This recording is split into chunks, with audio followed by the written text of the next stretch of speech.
Bapak Ibu, saya mau menyampaikan sesuatu tentang ilmu neurologi kaitannya dengan psikologi. Psikologi itu ilmu jiwa, neurologi itu ilmu tentang otak, tentang syaraf. Ada suatu kesalahpahaman yang selama ini akhirnya oleh akademisi, oleh ilmuwan dimaklumkan saja, nggak apa-apalah orang-orang salah paham, biarin deh. Tapi kami pelan-pelan mau meluruskan bahwa emosi manusia, hati manusia bukan ada di dada.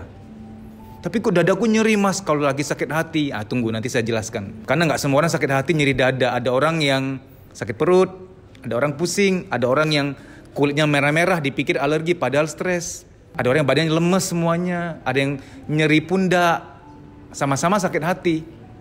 Nah, apakah hatimu di pundak? Kan bukan. Orang yang kau lagi kecewa dia sakit perut, dia nyeri head, nah apakah emosinya di situ? Kan bukan. Itu hanya gejala, simptom, hilirnya. Jadi hati manusia, emosi manusia bukan di dada. Ini dada kita kalau kita bedah, kita buka, adanya paru-paru, jantung, tulang rusuk, nggak ada emosi di situ. Nah, emosi manusia yang benar letaknya ada di otak, di samping telinga. Persis di samping telinga kiri kanan yang warna ungu, temporal lobe. Ini indah sekali kebenaran ini. Tempat di mana emosi Tuhan letakkan, nama tempatnya, nama rumahnya temporal lobe, lobus temporal. Nama rumahnya aja temporal loh. Artinya temporer. Emosi manusia sementara, temporer. Wong tempatnya namanya temporal kok. Jadi kita jangan memberhalakan emosi. Pokoknya aku harus balas dia. Dia harus tahu rasanya juga gimana. Aku harus lihat dia menderita biar aku puas. Itu kita memberhalakan emosi kita. Ya gak apa-apa, itu proses menuju sadar lah. Pelan-pelan awalnya kan kita primitif dulu nih. Kita awalnya tuh primitif dulu, gak apa-apa. Belajar lama-lama fana ya. Ngebalas orang juga fana kok, untuk apa gitu. Malah merendahkan derajatku, malu. Itu nanti sadar sendiri kok. Bahwa emosi hanya sementara, jangan dikultuskan, jangan diberhalakan. Termasuk emosi positif yang kayaknya bagus juga jangan diberhalakan. Bahagia kayaknya bagus, indah, tapi jangan diberhalakan. Pokoknya aku harus bahagia. Hati-hati. Itu jebakan setan itu. Orang yang terlalu ingin bahagia hanya soal waktu pasti akan depresi. Karena dia terlalu mengikat. Aku harus bahagia. Pasanganku harus menghargaiku. Rumah tanggaku harus selalu adem tentrem, gak boleh ada masalah. Kan gak mungkin. Udah salah pegangan tuh, udah salah megang, udah salah berharap. Makanya makin kita dewasa, ujung-ujungnya kita mencari ketenangan loh, bukan mencari kebahagiaan. Ketika kita ikhlas menerima kenyataan, tenang. Aku tahu aku gak bisa ngubah orang lain, tenang. Bahagia gak? Gak bahagia, tapi tenang. Udah gak ngarep yang aneh-aneh, udah. Mulai menguasai harapan. Jadi emosi itu sementara, karena rumahnya temporal lobe, namanya aja temporal. Nah, maka ada istilah sumbu pendek. Dengar apa langsung terpicu. Karena emang kuping dekat sama emosi. Emosi manusia, perasaan manusia, emosi manusia persis di samping kuping. Kiri kanan. Di dalam janin, temporal lobe yang duluan berkembang.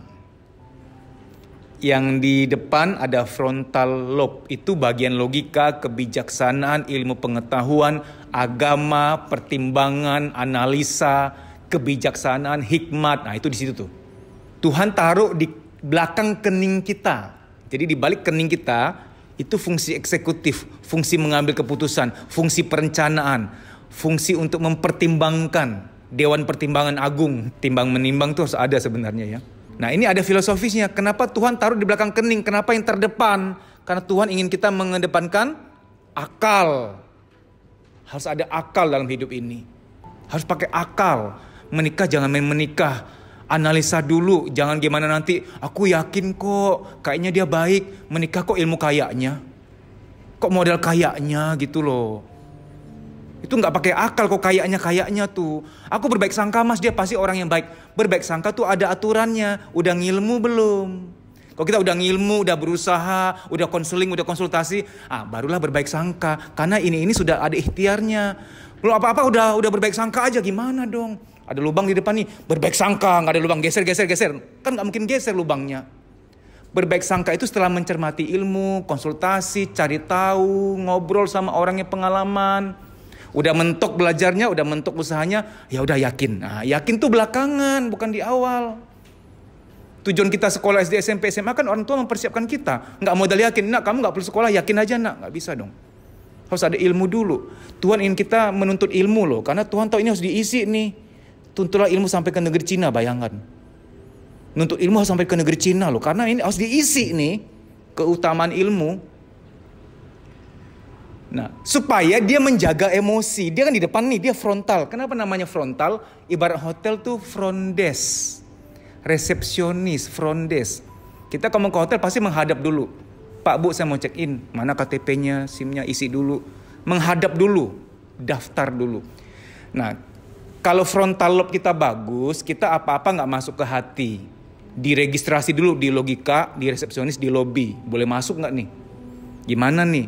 Ini baik atau buruk nih gitu. Kita walaupun orang dewasa, kadang frontal lobe kita nggak nyala. Pas lagi kurang tidur, tadi malam begadang. Bagi perempuan sedang PMS, lagi ada masalah. Ya memang kadang-kadang logika nggak nyala. Nah saya bicara anak kecil ya. Anak kecil itu jangan dikit-dikit dimarahin, dikit-dikit dihukum. Lama-lama dia akan tumbuh jadi orang yang apa-apa pakai rasa. Karena Anda selalu picu rasanya. Anak itu harus banyak diajak ngobrol. Supaya frontal lobe-nya terpicu, terisi, terokupasi. Karena kita sama-sama punya frontal lobe. Otak kita kan 1,4 kilo nih total ya. Anda nggak usah nimbang sendiri, mendingan percaya aja deh. Udah ada yang pernah nimbangin, jangan coba-coba timbang lagi. 1,4 kilo, frontal lobe ya kurang lebih mungkin 30% beratnya. Nah yang 0, sekian kilo ini, bagian depan frontal lobe itu, kita sama-sama punya fisiknya, tapi soal isi dan gak isi beda cerita. Orang yang banyak belajar, banyak ilmu mungkin berisi gitu loh. Padet, ibarat perpustakaan, rak-raknya penuh. Ada orang yang gak mau ngilmu, berleha-leha aja dia. Maunya di pantai aja minum jus, ada payung kecil di jusnya gitu. Leha-leha aja, ya isinya kosong. Kok ada masalah lari, gak mau menghadapi. Ya isinya kosong, karena dari menghadapi masalah dewasa. Ada perbendaharaan, oh berarti orang model begitu begini menghadapinya. Oh kalau gini jangan terlalu banyak berharap. Ada hikmahnya. Lihat deh, bagian logika Tuhan kasih lebih besar dibanding emosi. Jadi kalau kita kalah sama emosi kita sedang mengkhianati takdir dari settingan otak kita. Gak apa-apa sih, saya nggak menjudge. Kadang kita memang secara manusia ada kekurangan, lagi ada marah, kecewa. Tapi kalau manajemen emosinya bagus, kalau ada marah jangan dipendem, disalurkan dengan cara yang baik supaya nggak ada PR, agar kapan-kapan ketika meluap nggak besar. Kenapa Anda begitu dikuasai emosi? Karena udah penuh nih, penuh banget, udah kepenuhan, sehingga orang ketika memicu sedikit keluarnya langsung tumpah. Padahal mungkin dia nggak salah-salah banget, yang salah orang lain di masa lalu. Kita kan suka begitu ya, tanpa sadar ya. Di masa lalu kita keselnya sama siapa, tapi tumpahnya ke siapa gitu loh. Di masa sekarang itu fakta. Maka saya pernah bilang di YouTube, wahai nona-nona, tolong cermati. Kalau calon suamimu ada luka batin yang parah terhadap ibunya, sementara kamu ada luka batin parah pada bapakmu, maka tidak boleh menikah dulu. Harus terapi sampai selesai. Itu pasti perang dunia ketiga. Nanti istrimu salah dikit, ada bayang-bayang ibumu. Dia kayak ibuku nih, semua perempuan gitu. Keselmu sama ibumu tumpahlah ke istrimu. Jadi wahai para istri yang dimana kok merasa suamimu zolim banget, ada kemungkinan PR kepada ibunya belum selesai. Nyelesain PR-nya ke Anda. Kebalikannya juga gitu. Maka bibit-bebet bobot tuh memang benar-benar ya, sikap dia kepada keluarga gimana hubungannya itu penting loh. Bibit-bebet bobot. Mengapa saya sampaikan begini? Jadi emosi manusia bukan di dada. Tapi mas kok dadaku sesek ketika lagi sakit hati? Temporal lobe itu di dalam tempat yang namanya temporal lobe tidak hanya emosi Tuhan taruh di situ. Di dalamnya, di dalam rumah yang sama, di situ Tuhan juga letakkan fungsi hormon, fungsi metabolisme, fungsi organ. Kenapa fungsi organ harus diletakkan satu rumah sama temporal lobe, sama emosi? Berkaitan, contoh pas lagi jalan, dengar gonggongan anjing, gong, ih anjing galak. Kan takut toh? Rasa takut ini nyuruh si jantung detak yang kenceng, kita mau pakai energi banyak nih. Wahai paru-paru, ambil napas yang banyak. Kita mau lari, wah langsung. Nah repot kalau fungsi organ letaknya jauh-jauh. Delay kita, ngerti nggak? Ada anjing nih. Anjing mau ngejar lu, sumpah. Masa sih? Lama, delay. Udah keburu digigit, ngerti nggak? Ibu-ibu yang sayang sama anaknya main sepeda di taman, tiba-tiba ada motor ngebut. Wah itu harus cepat. Si temporal lobe, si emosi, ngomong ke jantung, detak yang kenceng. Paru-paru, ayo ambil oksigen banyak, kita mau lari.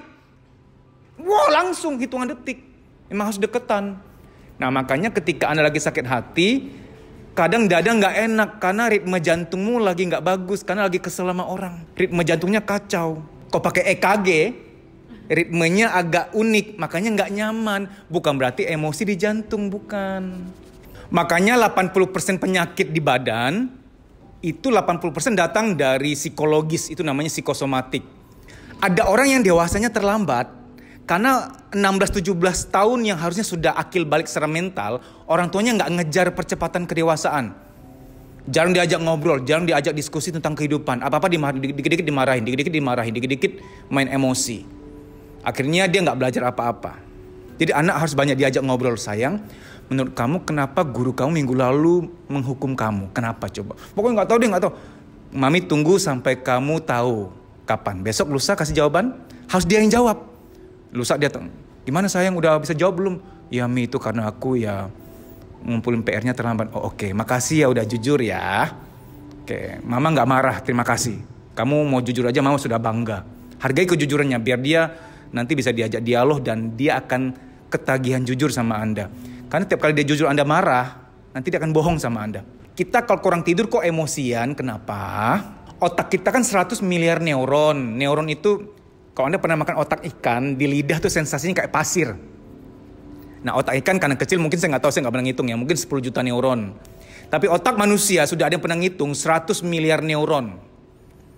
Nah ketika Anda kurang tidur, 100 miliar neuron itu mengap, capek, lemes-lemes.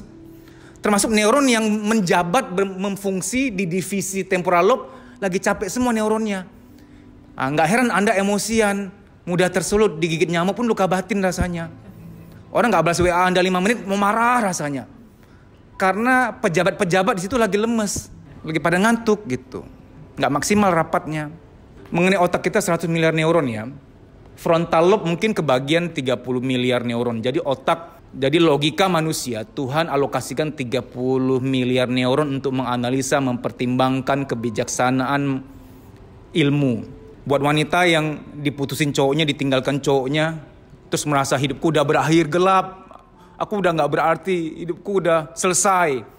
Berarti dia menistakan 30 miliar neuron di bagian wawasan, logika, kebijaksanaan, pencerahan, spiritualitas.